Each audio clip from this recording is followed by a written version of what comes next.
Good morning friends, বলো তোমরা সবাই কেমন আছো? আমি ভালো আছি।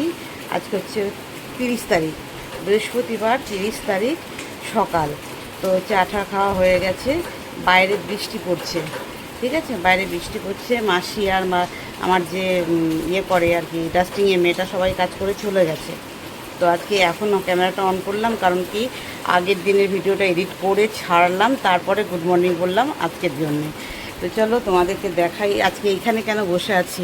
আমার রুমের বক্স জানলায় বসে আছি, তার কারণ দেখাচ্ছি, দাঁড়াও। চলো তোমরা দেখতে থাকো, ঠিক আছে।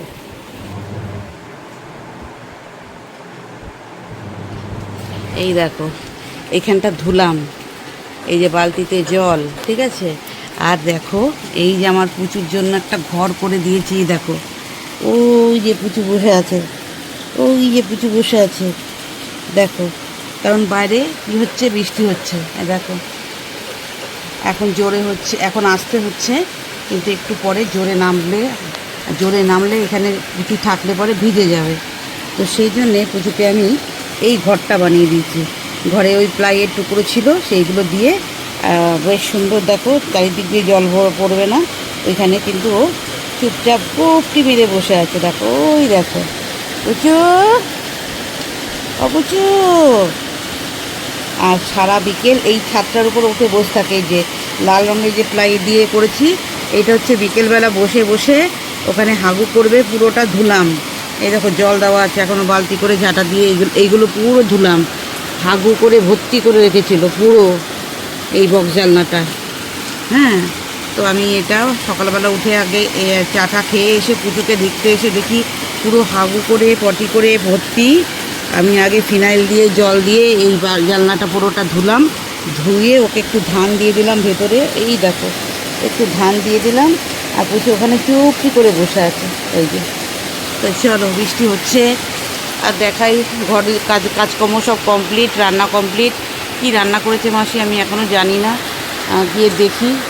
আর এখানে বসে বসে বৃষ্টি দেখতে আমার তো ভীষণ ভালো লাগে। বাট কিছু মানুষের প্রবলেম হয়ে যায়, কারণ যারা চাষবাস করে, আমার এক ভিউয়ার্স আছে যাদের ধান ঠান আছে, মানে কৃষকদের যারা জমিতে ধান অন্যান্য ফসল করে, তাদের জন্য কিন্তু খুবই খারাপ এই আনটাইমে বৃষ্টি হওয়া, তাই না? তাদের অনেক ক্ষতি হয়ে যায়।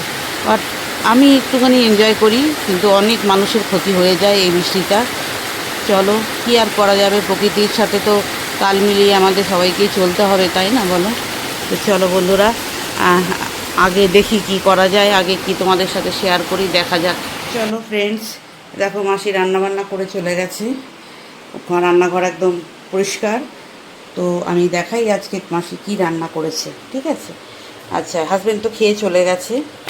এটা হচ্ছে বোম্বার খাসির মাংস, একটুখানি ছিল, আগের রবিবারে খাসির মাংস এনেছে, একটুখানি ছিল 4 পিসের মতো, ওইটা দিয়ে বোম্বাকে করে দিয়েছে। আর এই যেটা ডাল সেদ্ধ। বোম্বা আজকে খুব খুশি। সানডেতে খেয়েছে খাসির মাংস, খানদের বাবা এনেছিল, তো সেইটা থেকে মাসি একটু বোম্বার জন্য রেখে দিয়েছিল, বোম্বা খেতে ভালোবাসে তো। তো যাই হোক, আর আমার হচ্ছে এটা হচ্ছে কালকে লোটে মাছ করেছিল রাত্রিবেলা, সেই 2 পিস পড়ে আছে, রাত্রেই করেছিল কাল বিকালে। আচ্ছা, এখানে হচ্ছে পাঁচমিশালি একটা তরকারি করেছে, এত তরকারি আমি খাবো না তো। আচ্ছা, এখানে করেছে ইলিশ মাছ আর পেঁয়াজ কুচিটা বোম্বার। এখানে হচ্ছে পেঁয়াজ কলি আলু ভাজা, আমার একার। আচ্ছা, আর ছোটো ছেলের জন্য দেখি কি বানিয়ে দিই। ছোটো ছেলে তো আবার এই সব কিছুই খাবে না। হ্যাঁ, ছোটো ছেলের জন্য আবার আমাকে দেখি পাস্তা করে দেবো, বা চাউমিন করে দেবো, বা যাই হোক কী খায় একটু জেনে ওরটা আমি করে দেবো। ও তো এই সব কিছুই খাবে না। তো চলো দেখিয়ে দিলাম তোমাদের আজকে মাসি কী কী রান্না করেছে।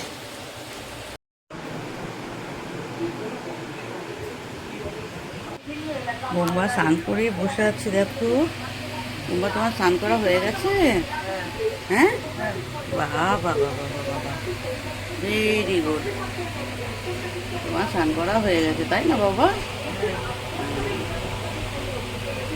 দেখো ফ্যান চলছে, এখনো ফ্যান চলছে, এই যে ফ্যান চলে বোম্বা স্নান করে এখানে ব্যালকনিতে বসেছে। এরপরে খাবে না বাবা, ব্রেকফাস্ট করবে, তাই তো? দেখো ফ্রেন্ডস, এই যে লোকটা মাছটা কাটছে, সামনের বাড়ি, আমার যে সামনের বাড়ি, ওরা কেনে, ওরা ওই রাস্তা থেকে যখন যায় তখন ওদের কাছ থেকেই মাছ কেনে। তো এখানে বসে মাছটা কাটছে, তাই একটু তোমাদের সাথে শেয়ার করলাম। ওরা কিনবে, সামনের বাড়ির লোকেরা কিনবে, হ্যাঁ, তো সেইটাই একটু শ্যুট করলাম, করে তোমাদের সাথে শেয়ার করলাম। বেশ বড় মাছটা, এটা কী মাছ জানি না, রুই মাছ না কাতলা মাছ আমি জানি না। তো যাই হোক, ওরা ওখান থেকে কেটে দিচ্ছে, মাছটা কেটে দিচ্ছে ওদেরকে, ওটা একটু শ্যুট করলাম, তোমাদের সাথে শেয়ার করলাম। তো চলো, অনেকটা বড় মাছ কাটছে তো ওই জন্য একটু ভালো লাগলো দেখতে। এই দেখো মাথা কাটলো, আর প্রায় 2 কেজি মতো হবে ওয়েট, 2-2.5 কেজি হবে, আইডিয়া নেই ঠিক। পুচু, পুচু বেরিয়ে এসো বাবা, বেরিয়ে এসো, বেরিয়ে এসো, তোমার ঘর থেকে বেরিয়ে এসো। দেখো এটার মধ্যে, এই হাঁড়িটার মধ্যে মশা মারার কাগজ জ্বালিয়ে দিয়েছিলাম আর ধূপকাঠি দিয়েছিলাম। এত মশা, আমার পুচু ঘুমাতে পারছিল না, ঠোঁটের মধ্যে মুখের মধ্যে শুধু বসছিল। পুচু বেরিয়ে এসো বাবু, বেরিয়ে এসো, তোমার ঘর থেকে বেরিয়ে এসো পুচু। দেখো ফ্রেন্ডস, বৃহস্পতিবারের পুজো দেওয়া কমপ্লিট হয়ে গেছে আমার, আর সিংহাসনগুলো একটু চেঞ্জ করেছি, মানে এল প্যাটার্নের ছিল, দুটো এইদিকে ছিল, দুটো ডান দিকে ছিল। তো আমি ভাবলাম একবারে এক লাইনেই করে দিই, দিয়ে একদম সব সরিয়ে এক লাইনের মধ্যেই সব করে দিয়েছি। এই সিংহাসনটা আমার ওই পার্লারের ছিল, আর এইটা আমার সবার, এই দিকে গণেশের সিংহাসনটা একদম প্রথমে আমার কে গিফট দিয়েছিল যখন আমি গৃহপ্রবেশ করি আমার বাড়িতে। আর এই কাঠেরটা কিনেছি, আর ওই মার্বেলেরটা কিনেছি, আর এটাও আমার বানানো ছোটোটা। তো চলো যাই হোক, 4টে সিংহাসনকে এক লাইনে করে দিয়েছি, পুজো কমপ্লিট হয়ে গেল। দেখো একটু জায়গা বেরিয়েছে মনে হচ্ছে ঠাকুরঘরটা। দেখো ফ্রেন্ডস, দুটো পায়রা কেমন মারামারি করছে, দেখছো দুটো পায়রাতে কেমন মারামারি করছে। একটা সাদা সাদা পায়রাটা আমার ভীষণ ভালো লাগে। তো যাই হোক, এখানেই ব্লগটা শেষ করলাম, এইটুকুই তোমাদের সাথে শেয়ার করার ছিল।